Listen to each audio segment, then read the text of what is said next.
Au générique de nombreux films, on peut lire basé sur des faits réels et on en doute souvent. Bienvenue dans True Story, où on prend un film et on regarde à quel point on s'est écarté de la réalité s'il y en avait une à la base. Aujourd'hui, on va parler de Everest de Balthazar Kormákur, sorti en 2015. Le film nous raconte l'expédition tragique de 1996 qui a mené 8 alpinistes à leur mort sur le mont Everest. Le film contient beaucoup de personnages, on va donc se concentrer sur les suivants. Rob Hall, interprété par Jason Clarke, fut le leader de l'expédition. Il était le patron de la société Adventure Consultants qui emmenait des clients sur le sommet. Jan Hall, jouée par Keira Knightley, est la femme de Rob et notre pied-à-terre dans le film.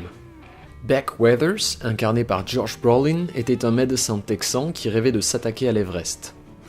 John Krakauer, ici Michael Kelly, un écrivain envoyé par le magazine Outside pour couvrir l'expédition. Et enfin, Andy Harris, joué par Martin Anderson, l'un des guides de Adventure Consultants. On parlera d'autres personnages, mais ceux-ci sont les principaux. En mai 1996, donc, cette petite troupe s'est engagée sur la montagne afin d'aller toucher le sommet. Pourquoi en mai ? Parce que c'est le seul mois de l'année qui offre une fenêtre de 2 semaines où l'on peut tenter l'ascension dans les meilleures conditions. Quand on regarde un reportage ou un film sur l'alpinisme, on se dit « il neige, il a l'air de faire froid ». En mai sur l'Everest, la montagne atteint sa température la plus confortable, à savoir moins 20 degrés Celsius. Le reste de l'année, on va taper dans le moins 50. Voilà pourquoi on y va en mai. Comme vous vous en doutez, si un film a été fait, c'est parce que tout ne s'est pas passé comme prévu. Il est basé sur les livres écrits par John Krakauer et Beck Weathers, respectivement nommés Into Thin Air et Left for Dead. Et ce n'est pas parce que les autres alpinistes n'avaient pas une belle plume qu'ils n'ont pas écrit le récit de leurs aventures.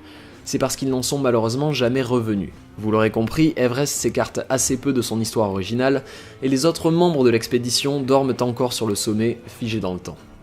Pour la petite histoire, le problème avec une telle ascension, c'est qu'on monte au-delà des 8000 mètres. À partir de ce point, votre corps commence à mourir. Embolie pulmonaire, hallucinations et autres joyeusetés vous attendent, et vous aurez certainement besoin d'oxygène en bouteille pour finir votre périple dans la bien nommée zone de mort. Cependant, comme on est au XXIe siècle, vous pouvez tenter l'ascension sans risque sur Google grâce à cette petite visite. Commençons à trier le vrai du moins vrai avec une scène dont on a vite fait d'oublier l'importance, le cas des bouteilles d'oxygène.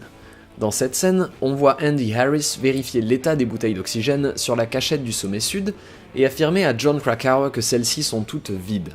Plus tard dans le film, Rob Hall ayant besoin d'oxygène essaie de contacter Andy, qui lui confirme que les bouteilles sont vides. Lors des véritables événements, Andy Harris aurait commis une erreur et 2 bouteilles d'oxygène pleines étaient effectivement déposées dans la cachette. Dans le film, Andy Harris fait ensuite demi-tour pour secourir Rob Hall. Il parvient à le rejoindre, mais dans un accès de folie causé par un œdème, chute du haut du sommet. Personne ne sait ce qui s'est réellement passé et cette partie est peut-être entièrement romancée.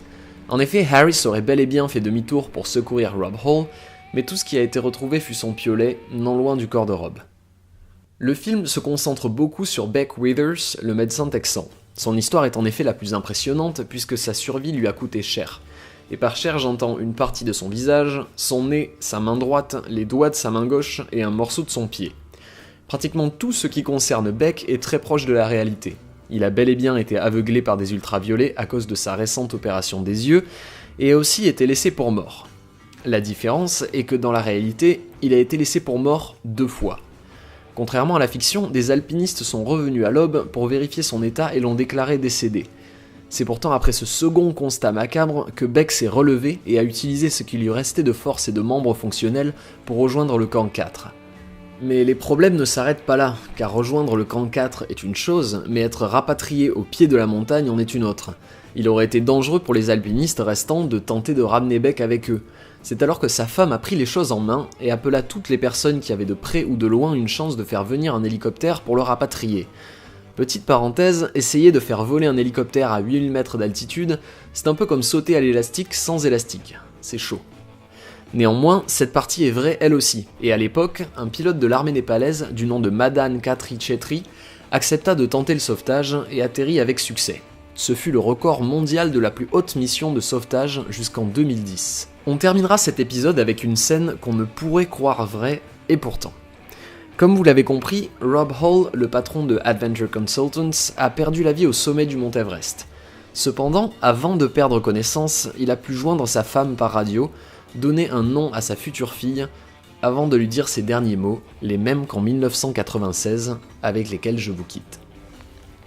I love you. Please don't worry too much.